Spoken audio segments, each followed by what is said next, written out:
প্রথমত হচ্ছে জাতীয় নাগরিক পার্টি বা এনসিপি মনে করছে যে গত ৫৪ বছরে বাংলাদেশের যে রাজনৈতিক কন্ডিশন, তো এই ৫৪ বছরে বাংলাদেশ যে একটা ভঙ্গুর রাষ্ট্রে পরিণত হয়েছে, একটা ফ্রাজিল স্টেটে পরিণত হয়েছে, তো এর পেছনে মূলত এই রাজনৈতিক দলগুলোই আসলে দায়ী। কারণ আপনারা দেখেছেন যে ৭১ পরবর্তী সময়ে যেই দলগুলো এখানে রাষ্ট্র ক্ষমতায় এসছে, বা যেই দলগুলো আপনাদের যদি ধরেন আওয়ামী লীগের, সেই সময়ে শেখ মুজিব যেই দলটি সেই স্বাধীনতা যুদ্ধে নেতৃত্ব দিল, সেই দলটাই প্রথম বাংলাদেশের মানুষের ভোট এবং ভাতের অধিকার হরণ করেছে। এবং তার পরবর্তী সময় ৯০-তে একটা যখন গণবিপ্লব হলো বা গণজোয়ার হলো বা গণ অভ্যুত্থান হলো, হয়তো মানুষ প্রত্যাশা করেছিল যে জনগণ হয়তো এবার তাদের ভোট এবং ভাতের অধিকার পাবে। কিন্তু ৯০ পরবর্তীতে আমরা দেখেছি যে এই রাজনৈতিক দলগুলোই ৯০ পরবর্তী সময়ে সেই জনগণের ভোট এবং ভাতের অধিকার নিয়ে যেই লড়াই, যেই সংগ্রাম, সেই লড়াই এবং সংগ্রামের সাথে বেইমানি করে তারা একটা যেই ক্ষমতায় এসছে সেই একটা ফ্যাসিস্ট বা তার মতো করে একটা রাষ্ট্র কাঠামো নির্মাণ করার চেষ্টা করছে।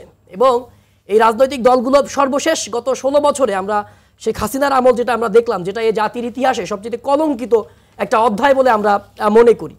তো এই কলঙ্কিত অধ্যায় থেকে হচ্ছে দেশটাকে যদি আমরা রক্ষা করতে চাই, তো সেক্ষেত্রে যেহেতু গত ৫৪ বছর বা ৫৫ বছরে রাজনৈতিক দলগুলো দেশে যথাযথ সংস্কার আসলে উপহার দিতে পারেনি, যার কারণে আমরা বলি যে পাকিস্তানের সেই ২৪ বা ২৫ বছরের ইতিহাস হচ্ছে শোষণের ইতিহাস, নিপীড়নের ইতিহাস, যেটা স্বাধীনতা পরবর্তী সময়ে আমরা যে বাংলাদেশ পেয়েছি সেই বাংলাদেশেও আমরা একই রূপে আসলে দেখেছি। সেই সময় একটা অন্য দেশিরা হচ্ছে শাসন করত, এখন নিজ দেশের কিছু মানুষ তারা বিদেশি রাষ্ট্রের মদতপুষ্ট হয়ে বাংলাদেশের মানুষকে শাসন করেছে, শোষণ করেছে। তো সেই জায়গায় দাঁড়িয়ে জাতীয় নাগরিক পার্টি বিশ্বাস করে যে এই জুলাই বিপ্লবের পরে আমাদের আসলে এমন একটা বাংলাদেশ বিনির্মাণ করা উচিত, যেই বাংলাদেশে অদূর ভবিষ্যতে আর কাউকে বুলেটের সামনে দাঁড়িয়ে আমার টাকায় কেনা বুলেট, জনগণের টাকায় কেনা বুলেট হেলিকপ্টার দিয়ে জনগণের বুককে আর খালি করবে না। সেই ধরনের সঠিক রাজনৈতিক সেটেলমেন্ট, রাজনৈতিক বন্দোবস্ত নিশ্চিত করার জন্য আমরা দেখেছি যে দলগুলো ক্ষমতায় ছিল বা ক্ষমতায় আছে, অর্থাৎ সংবিধানের দোহাই দিয়েই গত ৫৪-৫৫ বছর এদেশের মানুষকে শোষিত করা হয়েছে, বঞ্চিত করা হয়েছে। সুতরাং এই ধরনের একটা সংবিধান, অর্থাৎ আপনি যদি দেখেন স্বাধীনতার যে মূল মন্ত্র ছিল সাম্য, মানবিক মর্যাদা এবং সামাজিক সুবিচার নিশ্চিত করার যে বাংলাদেশ আমরা ১৯৭১ সালের মহান মুক্তিযুদ্ধে যেই মূল মন্ত্র নিয়ে আমরা সেই লড়াইটা করেছি, নাটকক্রমে অদৃশ্যক্রমে আপনি দেখবেন সেই আমাদের সেই মহান ৭১ পরবর্তী সময়ে যে ৭২ সালে যে সংবিধানটা লেখা হয়েছে, সেই সংবিধানের কোথাও সেই মহান মুক্তিযুদ্ধের মূল মন্ত্রের কোনো অস্তিত্বই নাই।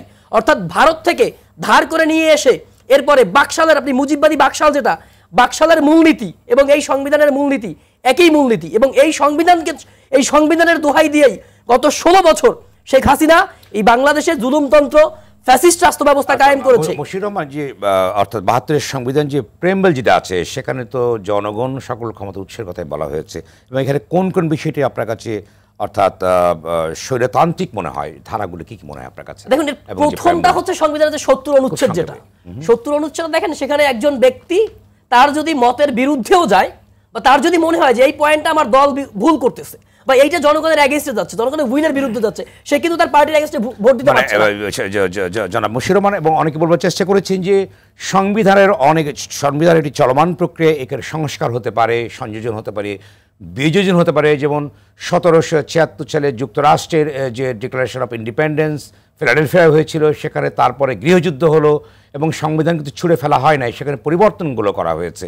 এবং 60 যেটা যে মুভমেন্টটা হলো, যে I have dream today civil movement, সেখানে কিন্তু সংযুক্ত করা হয়েছে, ফেলে দেওয়া হয় নাই। কারণ সংবিধান স্বাধীনতার ভিত্তিতে একবারই সৃষ্টি হয়, তাই কেন আপনারা সংস্কার করতে চাইছেন?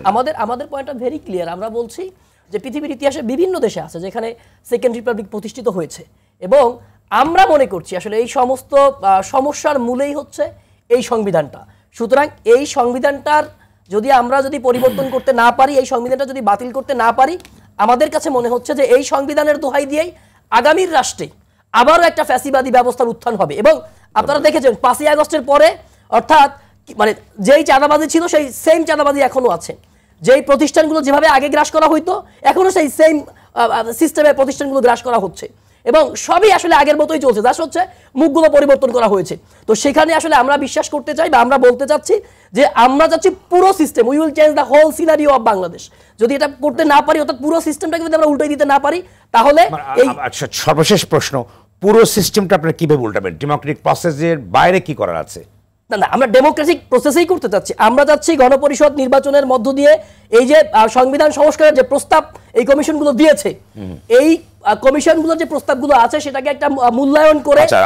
আরেকটি প্রশ্ন করতে চাই, যেটা অনেকেই করে থাকেন, আমি একটু বেশি সময় আপনাকে দিতে চাই। সেটা হচ্ছে যে আপনারা বলেন যে নতুন রাজনৈতিক বন্দোবস্ত, এই বিষয়টাকে যদি ব্যাখ্যা করেন, অনেকেই জানতে চেষ্টা করেন। নতুন রাজনৈতিক বন্দোবস্ত বলতে আমরা আসলে যেটাকে মিন করি সেটা হচ্ছে, আমরা আসলে আমাদের মূল টার্গেটটাই হচ্ছে গত 54 বছরের আসলে যে রাষ্ট্র কাঠামোতে যে রাজনৈতিক দলগুলোর যে ট্র্যাডিশনাল পলিটিক্যাল প্র্যাকটিসটা বাংলাদেশে ছিল, তো আমরা আসলে এই ট্র্যাডিশনাল পলিটিক্যাল কালচারটাই পরিবর্তন করতে যাচ্ছি। তো এটাকেই আসলে আমরা নতুন রাজনৈতিক বন্দোবস্ত বলে থাকি, অর্থাৎ পাওয়ারের যে একটা এখানে মাসেল পাওয়ার শো করার একটা পলিটিক্স। সে অনেকে বলবার চেষ্টা করেন, আমি একটু সময় আপনাকে চিনি, যে অনেকে বলবার চেষ্টা করেন যে এগুলো সংস্কারের ভিতর দিয়ে এটা ডেমোক্রেটিক রুলের ভিতরে নিয়ে আসা যায়, এবং অনেকে বলবার চেষ্টা করেন যে নতুন রাজনৈতিক বন্দোবস্ত বলে কিছু নেই, কারণ বর্তমান পৃথিবী নানা চড়াইত্রের ভিতর দিয়ে একটি ডেমোক্রাটাইজেশনের ভিতর দিয়ে গিয়েছে। যেমন ওয়েস্টার্ন ওয়ার্ল্ডে যেমন ভলতেয়ার, দিদারো রুশো, এরার ভিতর দিয়ে একটি নতুন কনসেপ্ট, এবং আপনি জানেন যে যুক্তরাষ্ট্রের 5th অ্যামেন্ডমেন্ট যেটা হয়েছিল, সেগুলোর ভিতর দিয়ে একটি মানবিক সোসাইটি ক্রিয়েট হয়েছে। সুতরাং নতুন, এর বাইরে নতুন কি আছে? না দেখুন, নতুন বলতে কি আসলে পৃথিবীটা তো আসলে একদিনে আসলে আধুনিক সভ্যতা বা সমাজ আসেনি। পৃথিবীতে এক একটা বিপ্লব হয়েছে, বিপ্লবের পরে ফিউডালিজম থেকে আস্তে আস্তে আধুনিক স্ট্যান্ডার্ডও দাঁড়িয়ে গেছে, অর্থাৎ গণতান্ত্রিক মানবিক সোসাইটির স্ট্যান্ডার্ড দাঁড়িয়ে গেছে। নতুন কি হতে পারে? আপনারা নতুন তত্ত্ব দিতে যাচ্ছেন পৃথিবীকে? আমরা আসলে নতুন তত্ত্ব দিতে চাচ্ছি না, আমরা চাচ্ছি এমন একটা শাসন ব্যবস্থা তৈরি করতে যেই শাসন ব্যবস্থায় আসলে রাষ্ট্রীয়গতভাবে আসলে আমাদের ডেমোক্রেসি থাকবে, এর পাশাপাশি পলিটিক্যাল যে পার্টিগুলো আছে, আমাদের আসলে মূল প্রবলেমটা হচ্ছে আমরা আমাদের পলিটিক্যাল পার্টিগুলোর মধ্যে আমরা ডেমোক্রেসি প্র্যাকটিস করছি না। আমরা আমাদের বাংলাদেশে যে পলিটিক্যাল পার্টিগুলো ক্ষমতায় আছে বা ক্ষমতায় এসেছে, তারা প্রত্যেকেই কিন্তু এইভাবে বলছে বিকল্প কি, অর্থাৎ অমুককে বাদ দিয়ে আপনি অন্যদেরকে নিয়ে ডেমোক্রেসি। আমি আপনার কাছে আসবো, চমৎকার, রাষ্ট্রীয় ডেমোক্রেসি।